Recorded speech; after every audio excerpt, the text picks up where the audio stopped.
So today's topic is website structure कि एक website का स्ट्रक्चर किस तरह होना चाहिए। तो पहले एक वेबसाइट का स्ट्रक्चर किस तरह होना चाहिए इससे पहले हमें समझना पड़ेगा कि एक वेबसाइट का स्ट्रक्चर होता क्या है और ये इतना इंपॉर्टेंट क्यों है। देखो, जब आप कोई भी वेबसाइट बनाते हो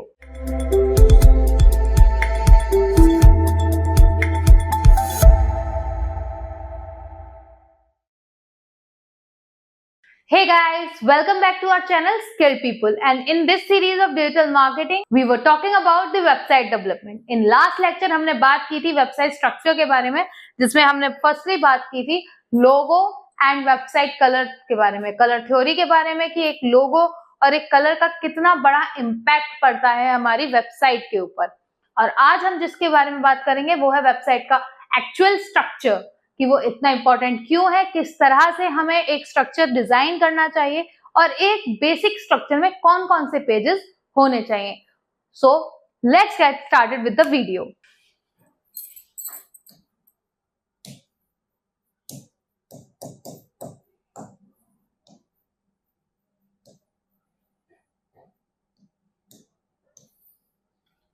so today's topic is website structure कि एक वेबसाइट का स्ट्रक्चर किस तरह होना चाहिए।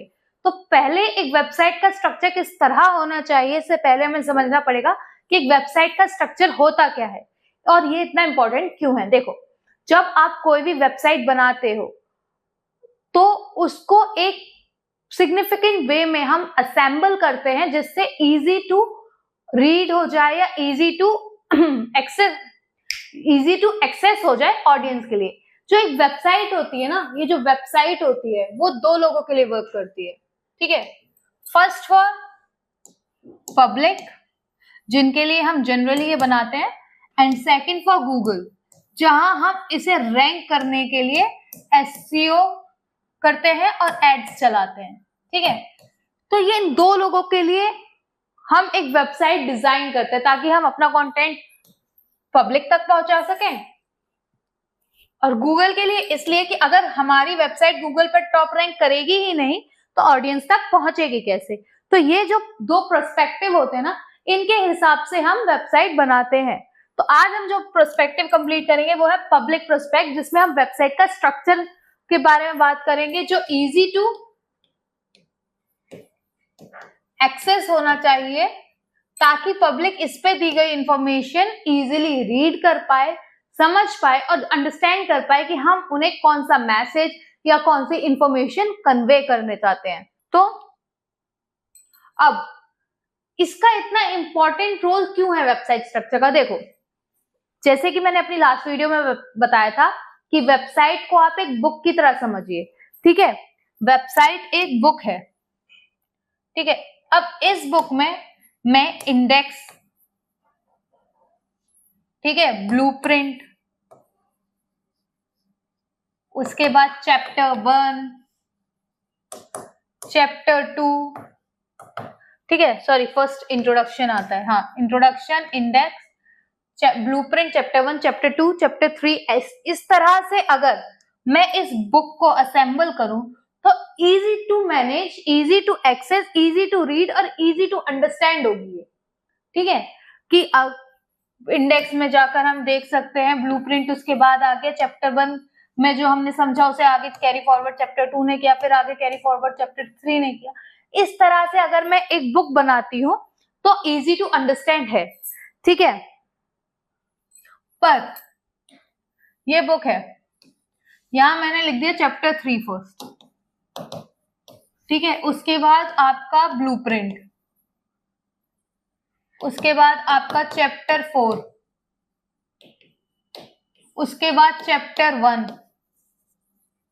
उसके बाद इंडेक्स, उसके बाद इंट्रोडक्शन, ठीक है, उसके बाद चैप्टर 2। तो क्या आप समझ पाओगे यहां चैप्टर 3 में किस बारे में बात हुई थी, उससे आगे का डाटा, फिर चैप्टर 4, फिर चैप्टर 5, फिर चैप्टर 2, ये इंट्रोडक्शन यहाँ बीच में क्या कर रहा है, ये देख रहे हो कितना मिसमैच है, आप नहीं समझ पाओगे, ठीक है। चीजें वही है, टॉपिक्स वही है, इंफॉर्मेशन वही है, बस एक असेंबलिंग में गड़बड़ होने से आपको वो चीज, वो वैल्यू नहीं मिल पाएगी जो आप अपने ऑडियंस को या अपने जो भी व्यूअर्स हैं उन्हें देना चाहते हो। देख रहे हो यहाँ असेंबलिंग में इतनी गड़बड़ है आपकी। सोचो आपकी एक बुक इस तरह से आ जाए, आप परेशान हो जाओगे कि यार इसको कहाँ ढूंढूं, ये चीज कहाँ करूं, ये चीज तो इससे रिलेट ही नहीं कर पा रही है, ये जो हमने ऊपर टॉपिक पढ़ा था वो नीचे टॉपिक से तो कैसे भी किस रिलेटेड नहीं है, तो अब क्या करें।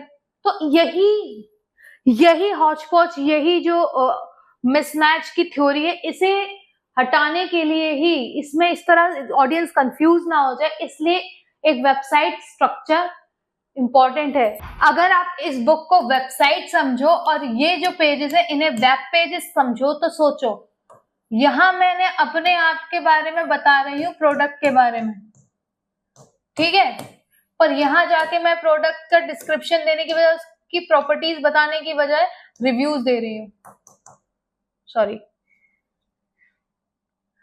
ठीक है। तो सोचो इसी तरह वेबसाइट स्ट्रक्चर इज इंपॉर्टेंट, ठीक है, वेबसाइट स्ट्रक्चर इज इंपॉर्टेंट। अब वेबसाइट स्ट्रक्चर होता है इजी टू एक्सेस, इसमें हम बेसिकली वर्क करते हैं कुछ पेजेस पे। जैसे बेसिक स्ट्रक्चर्स में कुछ पेजेस इंपॉर्टेंट होते हैं। होम पेज जो आपका इंट्रोडक्टरी पेज होता है, जहां आप अपने और अपने प्रोडक्ट के बारे में बताते हो, ठीक है, अपने और अपने प्रोडक्ट के बारे में बताते हो, आपने कौन हो, क्या करना चाहते हो, आपका मिशन क्या है, विजन क्या है, फुल इंट्रोडक्शन देते हो। इस इंट्रोडक्शन का ही अगर आप इस इंट्रोडक्शन में एक सब कॉलम अगर आप खोलते हो तो अबाउट अस, काफी लोग अबाउट अस का पेज अलग बनाते हैं, बट मैं होम पेज में ही अबाउट अस कंसिडर करना ज्यादा प्रेफरेबल मानती हूँ, क्योंकि अबाउट अस में भी हम टेक्निकली यही काम करते हैं, हम अपने बारे में बताते हैं, अपना मिशन, विजन, हमारी टीम क्या है, ये सब है। तो आप चाहो तो इसे नेक्स्ट पेज बना सकते हो, या आप होम पेज के ही एक सब हेडिंग में से यूज कर सकते हो।